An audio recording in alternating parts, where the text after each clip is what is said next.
hindi natin alam. Good news, nagbabayang study sa gawain ng Panginoon. O anong ginawa ng grupo? Balak bang patayin mismo si Paul? Balak patayin. Kaya pag gumagawa kayo sa gawain ng Panginoon, naging kayo sa pet, nagluluto, masaya, mga anak nyo, nagigit kayo sa Panginoon, anong gagawin ng grupo? Kakapin kayo yan. Tatakutin kayo ng ulupong.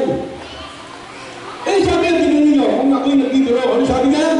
Ano sabi niya sa verse 3? And when Paul had gathered a bundle of sticks and laid them on the fire, there came a viper out of the heat and fastened on his hand.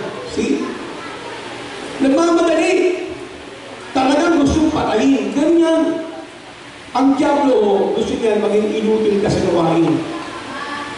Tandaan ninyo, pag ikaw yung nalagyan ng lason ng ahas na yan, hindi ka tatagal ng 1 minuto.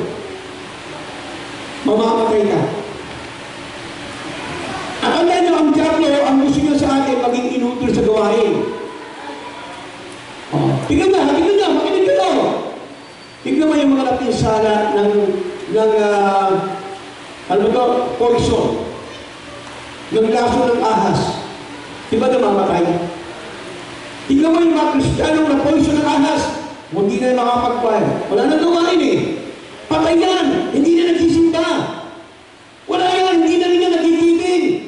Wala na rin sa nagkising yan. Kaya patay na mismo. Ang gagawin ng patay? Mandadamay lang yan. Huwag na kayo pumatid. Kasi nga gusto nila mamatay ang simbahan. Ngayon kayo, magpapanis ka rin sila dyan, hatak kayo ng diablo.